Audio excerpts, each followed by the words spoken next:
I started doing everything you used to do. I followed your every detail to be you. I was feeling you closer and more closer each time I was doing everything you used to do. I wanted to feel you so close, like you never left. I was hearing you breathing through all of this, and that made me smile. Smile like you. Everything in you was wonderful. You are wonderful. All of you. I even trained myself to take as much time as you took to sleep, which were maximum 8 minutes and minimum 1 minute and 45 seconds. I have never known someone that could sleep as fast as you did. Unless I didn't let you. You never asked me to sleep when I couldn't, even when I woke you up from your sleep. You just waited for me, talked to me, did everything I wanted to do with me. You made me forget that the night is dark. There are nights where you never slept because of me. You didn't say anything, you just smiled. You always did. You made me forget that the night is dark. I remember now. I remember everything. I tried much to fit myself into those 8 minutes, but I couldn't. And I remember now, the nights are very, very dark. You are more than I could ever dream of. I dream you sleeping, and I dream you eyes open. You are my 8 minutes of struggling, and 1,432 minutes of waiting. There are things that you left behind that I didn't understand why you have brought them when you were here, why you collected so many small stones and put them down in the closet, even though I knew you loved to know more about stones. There were strange feathers too, and fruits that you put in a small glass jar that you wanted to know their names and if they're edible or not. I saw them, all of them. I didn't understand why too.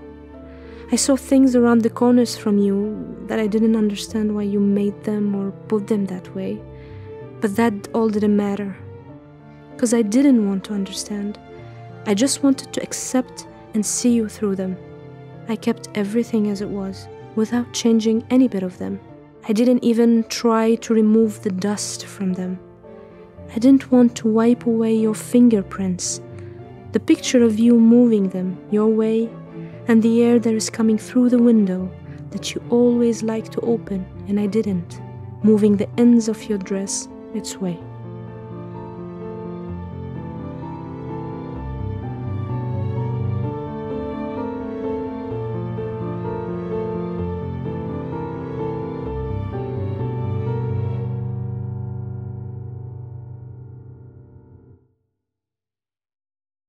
I started to keep the receipts with me each time I bought something, and taking the catalogs on my way out.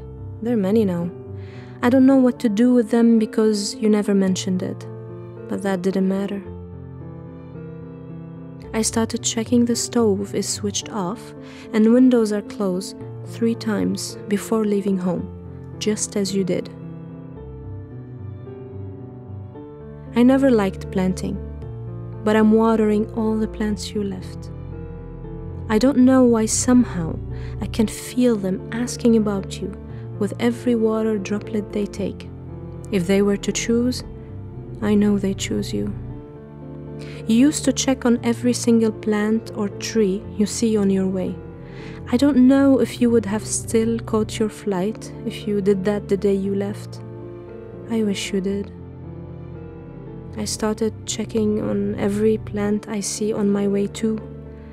I asked each one I grabbed if your fingers have gone through it before. I hope they have. There are lots of things you used to do that I didn't. I did them all. I did them like I'm sculpturing you, slowly and accurately. I didn't want to miss any detail in you. I did all the things that you like to do, and I never did. I smiled to people and asked them about the road sometimes. I played on the strings and talked out loud while watching a movie. I cooked so fast and prayed too much. I kept the receipts and catalogs. There are many now. I wish I asked you what to do with them after. I wish I asked you what to do with my life after you left. There are also things that you didn't do in front of me that made me even more think and mostly afraid afraid of not doing it your way. I didn't want you to leave me, so I had to figure out those things myself to be yourself. Days have transformed me more and more into you as they were passing, and that made me feel closer to you and farther from myself. I even forget who I am and who I was before, but that didn't matter.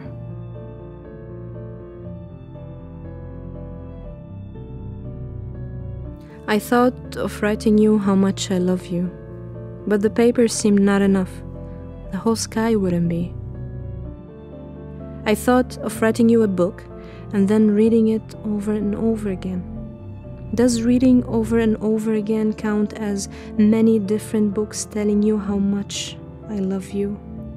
I am out of words, and words are out away from me. I don't know if they understand me. I wish they did, because then they would just fall out of me, together on the papers, instead of together outside my papers. They would even have voices like, when I write I miss you, you would hear them screaming. Or it could have been me if words were recorders of inner self voices too.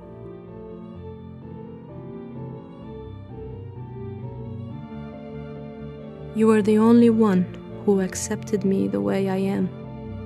I knew that even if I tried to do bad things to you on purpose, you would never hate me. Not even if you wanted to. I wouldn't have known what love is if you didn't love me. I have never been, for once, afraid of showing you when I'm falling, because I knew you would use all your forces to lift me up. I know you wouldn't admit it. You'd say that you are always there for me, but I'm okay on my own, because you never wanted me to not feel strong without you. I wouldn't have known what love is if you didn't love me. You were the only one that spoke the language of my feelings. I never had to explain much. I wouldn't have known what love is if you didn't love me. Did you see me crying when you turned around last day you saw me? You were smiling just as you always did. But I know you were worried too. You were worried I stopped seeing you because it was getting blurry and lonely. I remember everything now. Nights are very, very dark. You asked me not to cry that day. You never told me no to something I asked you for before, so I didn't tell you no that day. I smiled back to you and waited badly to stop seeing you, because I wanted it to get blurry, as it was getting very, very lonely. I love you. If only you could hear my voice through that, much, much louder and clearer, then you can read it. If only.